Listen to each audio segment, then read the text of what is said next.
Hello student, welcome to my another video. तो इस video में बात करेंगे हम क्वेश्चन नंबर 3 की।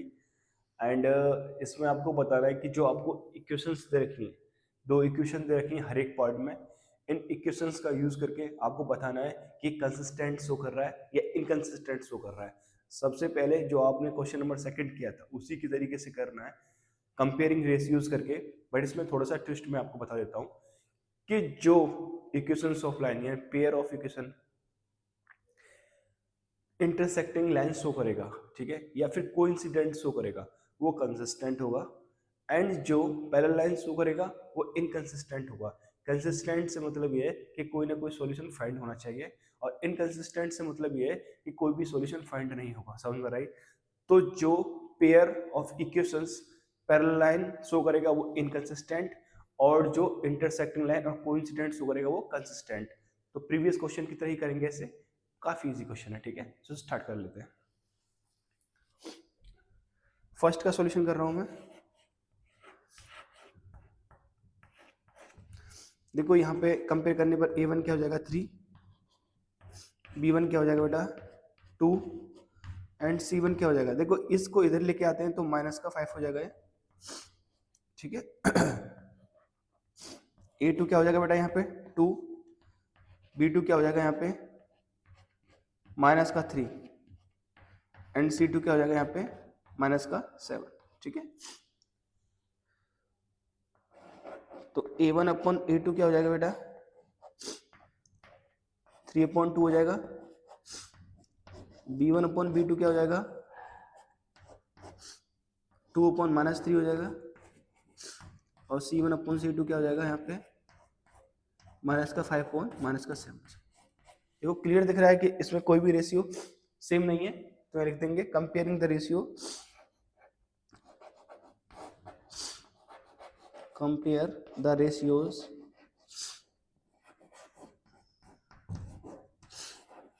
ठीक है। कंपेयर करना है, रेशियो कर रहे हैं कंपेयर। तो क्या हो रहा है यहाँ पे a1 upon a2 not equal आ रहा है b1 अपॉन b2 के लिए, ठीक है। तो अब नॉट इक्वल वाली कंडीशन किसकी होती है, इंटरसेक्टिंग लाइन की कंडीशन होती है। तो लिख देंगे hence it is consistent.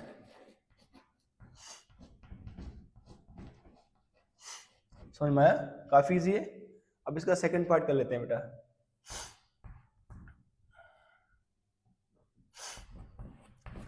Second part में देखो a1 क्या है 2, b1 क्या है -3, c1 क्या है 8, ठीक है।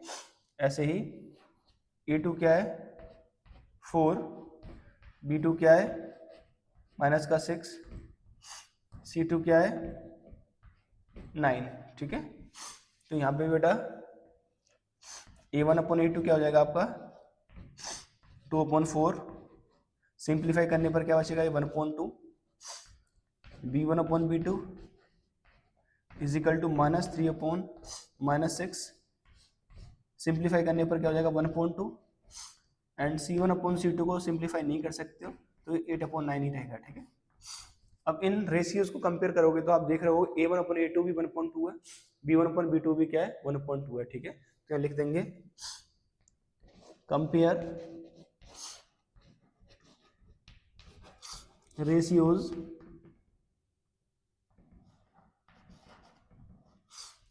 तो क्या हो जाएगा कंपेयर करने पर रेशियो बेटा a1 upon a2 is equal to b1 upon b2 not equal to c1 upon c2, ठीक है।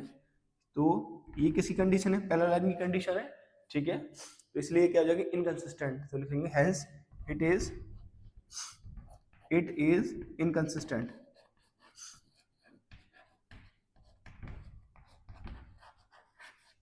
ठीक है। अच्छे समझ में आए दोनों पार्ट। ऐसे बाकी पार्ट करते हैं इसके।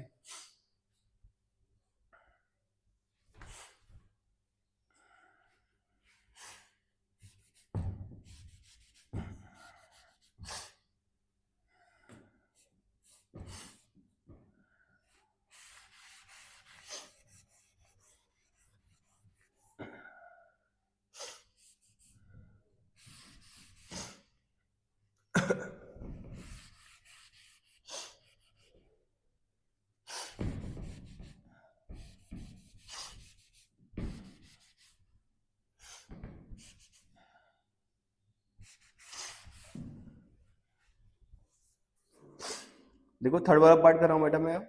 थर्ड वाले में A1 क्या हो जाएगा आपका 3/2, B1 क्या है बेटा 5/3, एंड यहाँ पे C1 क्या है बेटा -7, क्या है -7 है, ठीक है। उसके बाद आगे चलते हैं फिर। A2 क्या है बेटा 9 है बेटा, B2 क्या है यहाँ पे -10 है बेटा, और C2 क्या है आपका 14 है, ठीक है। अब रेशियोज कंपेयर कर रहे हैं तो 3/2, अब नीचे आएगा तो ये आ जाएगा यहाँ पे 9, ठीक है। 5/3 नीचे आ जाएगा -10, -7/14, ठीक है।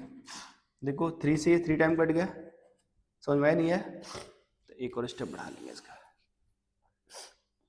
A1/A2 इज इक्वल टू क्या हो जाएगा 1/6, ठीक है, कोमा B1/B2 क्या हो जाएगा बेटा आपका, देखो 5 से 2 टाइम माइनस का 1/6 है, ठीक है। एंड यहाँ पे C1/C2 क्या हो जाएगा माइनस का 1/2, ठीक है। तो यहाँ पे ये इक्वल नहीं है, तो A1/A2 not equal to B1/B2, तो हेंस क्या हो जाएगा ये बेटा कंसिस्टेंट।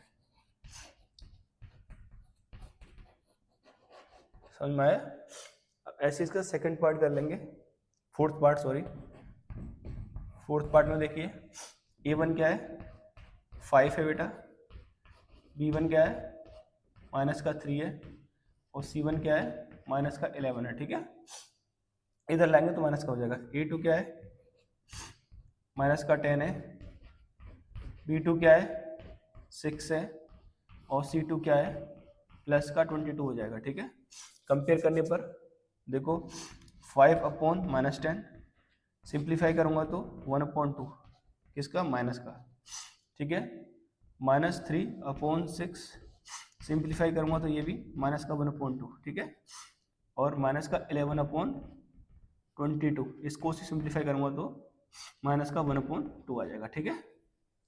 कंपेयर रेशियो कर रहे हो आप तो क्लियर बात है। देखो -1/2 -1/2 -1/2 ये तीनों चीज क्या है इक्वल है, तो क्या हो जाएगा ये किसकी कंडीशन शो कर रही है कंसिस्टेंट, क्योंकि ये कोइंसिडेंट लाइन की कंडीशन इसलिए क्या होगा ये कंसिस्टेंट होगा, ठीक है। तो यहाँ लिख देंगे हेंस इट इज कंसिस्टेंट।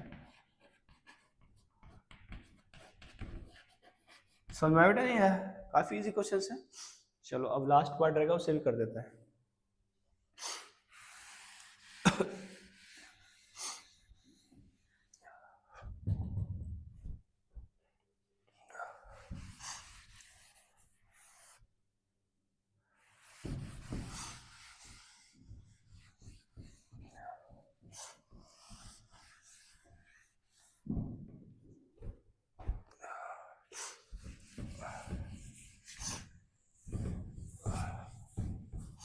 देखो बेटा फिफ्थ वाला पार्ट,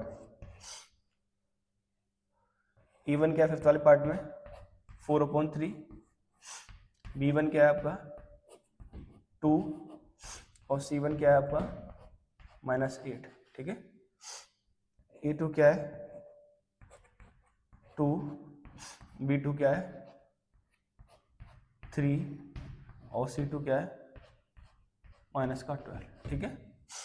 तो यहाँ पे A1/A2 क्या हो जाएगा 4/3 डिवाइडेड बाई 2, 2 से 2 टाइम कट गया क्या हो गया है 2/3, ठीक है। अब यहाँ से B1/B2 क्या हो जाएगा आपका 2/3, ठीक है। और ऐसे C1/C2 क्या हो जाएगा आपका -8/-12 है, 4 से आप डिवाइड करोगे दोनों तरफ -4 से, तो ये 2 टाइम और ये 3 टाइम, ठीक है। कंपेयर रेशियोज करोगे तो क्या हो जाएगा A1/A2 is equal to B1/B2 is equal to C1/C2, तो हेंस ये कैसी कंडीशन होगी कंसिस्टेंट, ठीक है। तो होप कर रहा हूँ अच्छी तरीके से समझ में आ गया होगा। देखो आपको सेकंड क्वेश्चन की तरह ही करना है, जो लाइन पेयर ऑफ लाइंस, ठीक है, या फिर इक्वेशन बोल लीजिए, इंटरसेक्टिंग शो कर रही है कंडीशन और कोइंसिडेंट शो कर रही है, ठीक है, तो वो क्या होगी, कंसिस्टेंट, और जो पैरेलल लाइन शो कर रही है वो क्या होगी, इनकंसिस्टेंट, ठीक है। होप करो ये क्वेश्चन अच्छे समझ में आ गए हो। मिलते हैं नेक्स्ट क्वेश्चन के साथ।